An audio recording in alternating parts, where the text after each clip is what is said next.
এই যে স্লোগান দিচ্ছে দরকার নেই, এখানে স্লোগান দেওয়ার কিছু নেই, আলোচনা হচ্ছে না। স্লোগানের জায়গাটা আছে, যেখানে স্লোগান দেওয়ার দরকার ওখানে স্লোগান নেই, সব জায়গায় স্লোগান দিলে তো হবে না। আমাদেরকে আস্তে আস্তে এই পরিবর্তনগুলো আনতে হবে, তাই না? আমরা যদি আনতে না পারি তাহলে আমরা জনগণকে দেবো কি করে? আমরা নিজেকে আগে পরিবর্তন করতে হবে। আমি দীর্ঘ কোনো বক্তৃতা দিচ্ছিলাম, থ্যাংক ইউ ভেরি মাচ। আমার আরেকটা প্রোগ্রাম আছে, এরপরে আমাকে আমন্ত্রণ জানানোর জন্য ধন্যবাদ। আমার ইটস অলওয়েজ প্লেজার দেবের অনুষ্ঠানে আসা। আমি সবসময় আমি যতই ব্যস্ত থাকি আমি কোনো সময় না করি না, এবং চেষ্টা করি সবসময় আপনাদের সাথে থাকার জন্য। বিকজ ডাক্তাররা কিন্তু একটা বড় সোশ্যাল ফোর্স, শিক্ষিত মানুষের একটা বড় সোশ্যাল ফোর্স। আপনাদেরকে এগিয়ে আসতে হবে, কারণ যত সংস্কার আপনি করবেন বাংলাদেশে, তাহলে রহমান সাহেবের মধ্যে যত সংস্কার করবেন দেশ কোথাও ভালো দিকে যাবে না যতক্ষণ না আমার রাজনৈতিক সংস্কৃতি আমি পরিবর্তন করতে পারি। আমাদেরকে সহনশীল হতে হবে, আমাদেরকে অন্যের মতের প্রতি সহনশীল হতে হবে, দ্বিমত পোষণ করেও সহনশীল হতে হবে।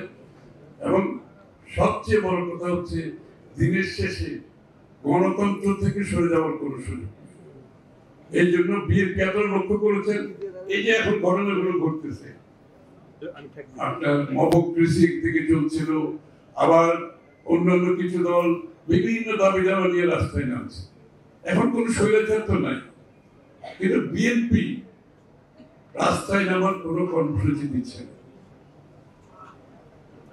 অন্যরা যাই করুন, আমরা কিন্তু সাংঘর্ষিক রাজনীতির দিকে যাচ্ছি, এবং এটাই বিএনপির আগামী দিনের রাজনীতি। এই সহনশীলতার মাধ্যমে বাংলাদেশে পলিটিক্যাল আপনি একটা স্থিতিশীলতা যে দেশে থাকবে না, আমরা এখানে যত প্রোগ্রাম দিয়ে কোনো লাভ করি। এই জন্য আমরা স্থিতিশীলতার খাতিরে রাজনৈতিক সংস্কৃতিতে পরিবর্তন আনতে হবে। আর আমাদের প্রোগ্রাম যেটা আছে সেটা তো অনেক বড়, দেশকে নিয়ে, মানুষকে নিয়ে, বাংলাদেশকে নিয়ে, সেটা তো আছে। তো আমি আর বেশি দীর্ঘায়িত করছি না বক্তব্য।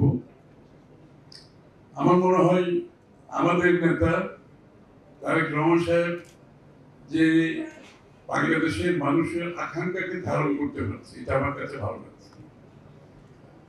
আমরা প্রতিনিয়ত বলছি যে শেখ হাসিনা ফ্যাসিস্ট পালিয়ে যাওয়ার পরে বাংলাদেশের মানুষের মনোজগতে যে বিশাল পরিবর্তন এসেছে, এটা কিন্তু আমাদেরকে ধারণ করতে হবে। আকাঙ্ক্ষা, প্রত্যাশা, আকাশচুম্বী প্রত্যাশা, এটাকে বিএনপিকে ধারণ করতে হবে।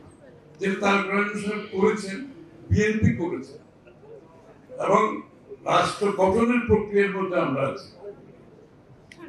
এবং রাষ্ট্র গঠন করতে হলে আপনাকে এইটা ধারণ করতে হবে। আমি তো প্রত্যেক দিন একই কথা রিপিট করি, এই জন্য যে রাজনীতিবিদ, সরকার, কোন রাজনৈতিক ব্যক্তি এবং দল যদি এটা ধারণ করতে না পারে, তাদের কিন্তু কোন রাজনীতি থাকবে না বাংলাদেশে। পরিষ্কার, if you cannot do that, you better wake up. Politicians better wake up and smell the coffee. কোনো অপশন নাই। আমার আনন্দ এখানে আমার নেতা ধারণ করেছে, আমার দল ধারণ করেছে, বিএনপি রাজনীতি একটি নতুন প্রজন্মের সাথে দিয়ে একটা নতুন নব জীবনের সূচনা করেছে বিএনপি রাজনীতি। এটা হচ্ছে আমাদের রাজনীতি। আমাদের সকলকে এই ধারায়, এটা আমাদেরকে সকলকে বুঝতে হবে। আর যে বলেছেন আপনি মেধার রাজনীতি, মেধা ছাড়া কোন রাজনীতি এখন চলবে না। আমাদের নতুন প্রজন্ম সবাই হাতে একটা একটা আছে, মোবাইল আছে। এই যে আপনারা তখন কুইজ পার্টিসিপেট করেছেন, এটা কিন্তু এটা access to knowledge and IT literacy, এটা কিন্তু অনেক বড় ব্যাপার। এইটা আমাদেরকে মাথায় রাখতে হবে। যারা, আমি যদি এখানে বক্তৃতা দিই, যে বক্তব্য নতুন প্রজন্মের কাছে গ্রহণযোগ্য হবে না, সে কিন্তু 1 মিনিটের মধ্যে সুইচ করে দেবে, সুইচ অফ করে দিয়ে আরো 50টা অপশন আছে তার কাছে। আমি যখন এখন বক্তৃতা দিচ্ছি, এখন সারা দুনিয়াতে 100টা অপশন আছে ফর এক্সাম্পল মিনিমাম। কেউ পডকাস্ট করতেছে, কেউ ডিবেট করতেছে, কেউ ইন্টেলেকচুয়াল আলোচনা করতেছে, কেউ নলেজের উপর চর্চা করতেছে, কেউ মিউজিক করতেছে। আমার বক্তৃতা শুনে তার তো কোনো দরকার নেই। they will switch off in 2 minutes and switch on something he likes. যেটা তার পছন্দ।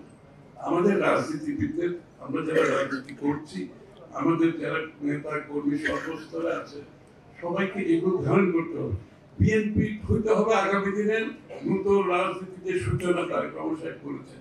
উনি কিন্তু এগুলোকে মাথায় রেখে নতুন রাজনীতিতে যেতে চাচ্ছেন। এটা আমাদেরকে সবাইকে ধারণ করতে হবে।